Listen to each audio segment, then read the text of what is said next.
Hola con todos, esta es nuevamente una tutoría de CPA. Mi nombre es Ismiyama y el día de hoy vamos a hablar sobre la memorización. Esta sesión va a estar dividida en dos partes porque son varios temas que vamos a abarcar, y el día de hoy básicamente vamos a ver una introducción a las técnicas sobre memorización y vamos a ver este primer método de estudio, que vendría a ser la repetición espaciada. Entonces, para comenzar, vamos a ver algunos conceptos que tienen que ver con la memorización. Ok, entonces comenzando un poco con cierta introducción a ciertos conceptos que nos van a ser útiles cuando estamos hablando de memorización. Posiblemente si hemos visto otros videos sobre técnicas de estudio, si no sea familiar, la curva del olvido. ¿Qué es esto? Es básicamente un diagrama que muestra cómo exponencialmente nos vamos a ir olvidando la información si simplemente la aprendemos una vez o solamente la revisamos una vez. Entonces esto tiene que ver, por ejemplo, con esto acá que a veces nos puede suceder, que es, ok, puedo recordar la información, puedo dar mi examen, quizás sacarme muy buena nota, pero inmediatamente después del examen ya no me acuerdo nada. Entonces, lo que propone esto de la curva del olvido es que si vamos revisando la información en varios puntos, normalmente en el punto que nos empezaríamos a olvidar, la cantidad de información que vamos a retener va a ser mayor. Y esto acá es especialmente importante, obviamente, cuando estemos, por ejemplo, en medicina, porque son los conceptos que aprendemos posiblemente nos sirvan mucho más directamente para nuestra práctica profesional que en otras carreras. Entonces, esto acá es en lo que se está basando las técnicas como la repetición espaciada, ¿no es cierto? En el hecho de que si repetimos varias veces, revisamos varias veces nuestra información, posiblemente se quede en nuestra memoria por mucho más tiempo. Ok, entonces como forma de introducción vamos a ver cómo funciona nuestra memoria de una manera muy superficial, y estos son algunos conceptos con los que tenemos que familiarizarnos. Primero, tenemos el hecho de que todo la información que recibimos va a ser a través de los sentidos, ¿no es cierto? Entonces, primero tendríamos un sensory input, que es la información que estamos recepcionando, que se va a convertir en sensory memory. La sensory memory, memoria sensorial, es básicamente este pasaje entre poner la información que estamos recibiendo a nuestra memoria de corto plazo, y dura poquísimo, y es solamente ese como intervalo entre que estás recibiendo cierta información y en que se ponga en tu memoria a corto plazo. Luego de la sensory memory a nuestra memoria a corto plazo o working memory, el término de memoria a corto plazo no se utiliza tanto en términos de como psicología y la forma en la que aprendemos y cosas así, porque una forma más útil de verla es tomarla como working memory, que es básicamente la información que necesitamos en lo que estamos trabajando en el momento. Entonces, quizás, no sé, por ejemplo, estoy dando un examen de biología, posiblemente no me sea tan útil acordarme una receta de cocina. Entonces, mi working memory es básicamente solo la información que estoy utilizando en el momento, y eso es lo que solemos conocer como memoria a corto plazo. Y luego tenemos nuestra long-term memory, nuestra memoria a largo plazo, y esto es donde va a estar almacenada como la mayor cantidad de información en nuestra cabeza. Y van a ver también ciertos términos para el paso de información de una de las memorias a otra. Entonces, por ejemplo, en la sensory memory, como ya les mencioné, dura poquísimo, quizás unos segundos. Para que se pueda pasar a nuestra working memory, lo que se llama es prestar atención, ¿no es cierto? Entonces, esto va a hacer que te enfoques en lo que estás haciendo y puedas pasar la información a tu working memory. Luego tenemos de tu working memory a tu long-term memory el proceso de encoding o codificación, que es, por ejemplo, aprendo una memotecnia, entiendo cierto proceso, o todas estas cosas que van a hacer que codifique la información de cierta manera que se quede en mi cabeza. Y esto va a estar relacionado con alguna de las cosas que hemos visto, por ejemplo, en la sesión pasada sobre métodos de estudio que nos pueden ayudar para entender la información, para comprender información. Y también vamos a tener ese momento de rehearsal, ese momento en el que estamos revisando o estudiando, es el momento en el que nuestra working memory lo vamos a estar dando vueltas, básicamente, para poder mantener la información fresca, por así decirlo. Y finalmente, el paso de long-term memory a working memory, que sería ese momento en el que yo estoy recuperando la información, por eso se llama retrieval, porque cuando yo la paso a long term memory, yo ya no la estoy utilizando en ese momento. Entonces, por ejemplo, me quiero acordar de algo que estudié hace 2 semanas, tendría que hacer ese proceso de recuperación o retrieval. Entonces, teniendo en cuenta estos procesos, sé que puede sonar un poco complejo cuando lo escuchamos, pero debería ser bastante más fácil si lo estamos viendo en un diagrama. eh, es que entendemos de una manera bastante superficial cómo funciona la memoria. Entonces, ¿por qué es importante que aprendamos cómo es más o menos la forma en la que nuestra memoria funciona? Para poder entender cómo es que ciertos métodos de estudio nos pueden ser un poco más útiles para facilitar los distintos procesos. Entonces, básicamente, quizás como utilizo un montón de formas de estudio que me son bastante útiles para priorizar la retención de información, ¿no es cierto? Para facilitar la codificación, como podrían ser varias memotecnias, pero esto no hace la recuperación tan fácil o tan inmediata, entonces no sé, pierdo tiempo en los exámenes intentando recordar todas mis memotecnias. Entonces lo que estamos buscando es tanto poder almacenar la información a largo plazo como poder recuperarla y poder aplicarla en el futuro, ¿no es cierto? Porque al final de cuentas ese va a ser nuestro objetivo, sobre todo cuando es un tema que sabemos que va a ser importante que recordemos a largo plazo. Entonces, ¿qué es otra cosa que es importante? Tener en cuenta de que varias formas de memorización y las técnicas de estudio de memorización en lo que se van a basar es en algo llamado el Active Recall. ¿Qué es el Active Recall? Es el hecho de recordar algo, pero que no sea de una manera pasiva, sino que sea de una manera muchísimo más activa. ¿A qué me refiero con esto? Entonces, quizás a nosotros se nos hace mucho más fácil cuando tenemos un conocimiento básico sobre cierto tema, por ejemplo, rellenar preguntas de opción múltiple que tener que, por ejemplo, describir el concepto de cero, ¿no es cierto?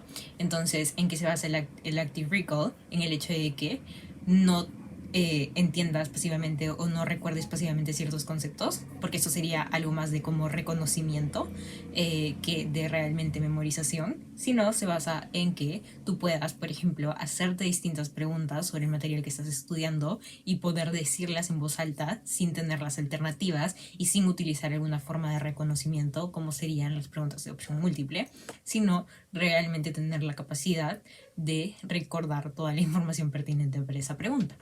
Entonces es por eso que vemos distintos métodos como pueden ser el utilizar flashcards, Anki, cualquiera de estas formas. Vimos en la sesión sobre comprensión de información, este método es SQ4R, que también tenía que ver con decir en voz alta las respuestas a las preguntas. Entonces esto es basado en este proceso de Active Recall.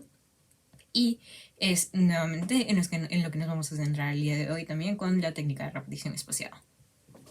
Ok, entonces teniendo esos conceptos un poco más claros, nos podemos adentrar en la repetición espaciada.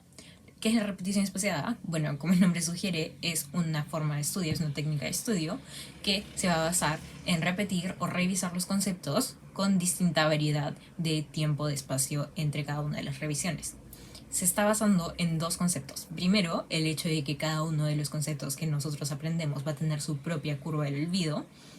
Y en segundo lugar, que mientras mejor recordamos cierta información, más tiempo puede pasar entre que la volvemos a revisar. ¿Qué es esto acá que nos referimos con que cada concepto tiene su propia curva del olvido? Dos temas que yo estoy estudiando a la vez, posiblemente no los recuerde con la misma eficacia. O sea, quizás voy a recordar uno mejor que otro. Entonces, eso nos lleva a nuestro segundo punto, ¿no es cierto? Que va a ser necesario priorizar cierta información. O sea, por ejemplo, si yo en este momento me acuerdo de algo que estudié hace una semana perfectamente, uno de los temas que estudié lo recuerdo así perfectamente y el otro no lo recuerdo tan bien, lo recuerdo a medias. Entonces, ¿cuál va a ser prioritario que estudie el día de hoy, que repase de nuevo el día de hoy? Posiblemente el que recuerdo menos, porque puede haber más separación en que vuelva a revisar esta información que sí recuerdo perfectamente.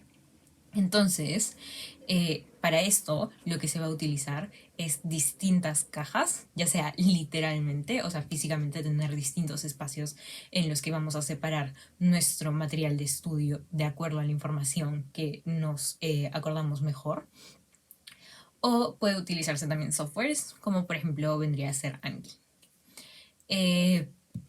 Lo que vamos a utilizar para esto, nuestro material de estudio, suele ser flashcards, Se pueden utilizar distintos métodos o distinta información en las flashcards. No estoy a todo, o sea, quizás nos queremos hacer simplemente solo únicas palabras y en la parte de atrás del flashcard poner la definición del concepto. Quizás podemos utilizar las preguntas si es que utilizamos el Cornell Method para tomar nuestras notas. Quizás podemos utilizar como hacer oraciones y dejar una palabra en blanco para rellenar o algo así. Y en la parte de atrás del flashcard tener la respuesta a la pregunta o lo que sea que hayamos puesto en la parte de adelante. Entonces, nosotros y los intervalos que se suele trabajar en la repetición espaciada suelen ser un día, 3 días, una semana, un mes y 6 meses. ¿Qué son estos distintos intervalos de tiempo?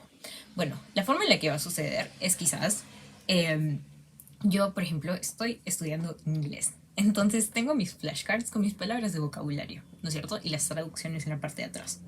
Entonces, en el primer día yo voy a estudiar, voy a tener una sesión, voy a intentar recordar. Al día siguiente lo que yo voy a hacer es volver a hacer eso, pero si es que hay ciertas cosas que yo me acuerdo, o sea, quizás una de las preguntas, la primera palabra de vocabulario que quería recordar era cat.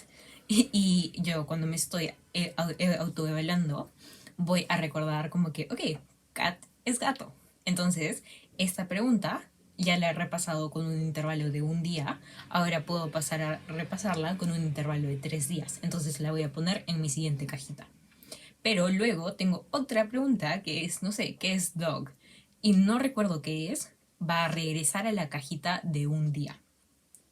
Entonces, esto lo que va a hacer es priorizar, estudiar con mínima separación los conceptos que no estoy recordando tan bien, para así poder priorizar nuestro estudio, pero también para confiar en esta curva del aprendizaje y llegar a un momento cuando lleguemos al final. Quizás no vamos a utilizar 6 meses, porque no es muy probable que nos pongamos a volver a repasar algo que hemos estudiado hace 6 meses, pero sí lo puedo aplicar quizás con una separación de hasta 2 semanas, ¿no es cierto? Porque me pongo a estudiar 2 semanas antes para un examen que tengo. Entonces, estos intervalos están ayudándonos con eso, tanto para poder priorizar la información de acuerdo a qué nos acordamos mejor y también para poder tener este refuerzo de cierta información que no recordamos también.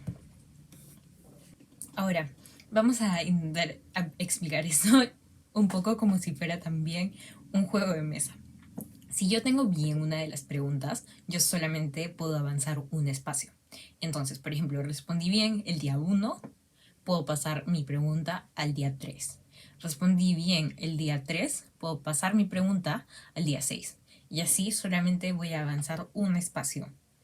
Pero si es que yo respondo mal una pregunta, va a volver al primer día. Entonces, eso lo que está haciendo no es simplemente como, ok, ya me estoy comenzando a olvidar algo, entonces, y ya llevamos, no sé, en 2 semanas de separación, por ejemplo, ya me estoy comenzando a olvidar algo, bueno, voy a reducir el tiempo entre la siguiente revisión, que va a ser de acá hasta dentro de una semana. Eso posiblemente no nos sea útil, porque ahí ya cae completamente nuestra curva del olvido y en serio no voy a recordar la información en el momento en que lo vuelva a repasar, sino es confiar en ese momento en el que ya estoy comenzando a disminuir la cantidad que recuerdo de cierto tema y ahí inmediatamente volver a comenzar el proceso para evitar que siga cayendo la cantidad de información que estamos reteniendo y regresar al día 1. Entonces es básicamente, si tienes una pregunta bien, avanza un espacio, si tienes una pregunta mal, regresa al inicio. Puede sonar un poco fuerte, pero básicamente es eso, tener en cuenta cómo funciona nuestra memoria, tener en cuenta cómo y cuánto recordamos de los conceptos y utilizar eso para en serio poder recordar a largo plazo cierta información.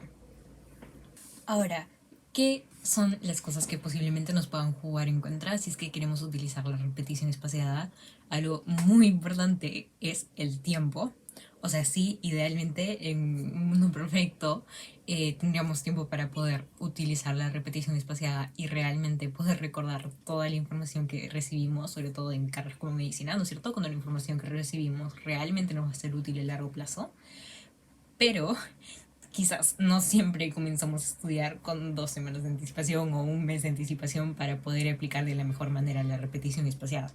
Entonces, nuevamente, es un método que sí va a ocupar tiempo, pero también es un método que no necesariamente tenemos que tomar al pie de la letra. O sea, nuevamente, no es que me tenga que poner a estudiar realmente 6 meses antes, sino son los conceptos que se utilizan en general, o bueno, son los intervalos de tiempo que se utilizan en general, sino quizás lo puedo hacer en el transcurso de un par de semanas, en el transcurso de una semana, y de todas formas es simplemente como una manera de tener en cuenta cómo es la forma en la que la memorización funciona para poder aplicar este concepto y hacer más eficaz nuestro momento de estudio.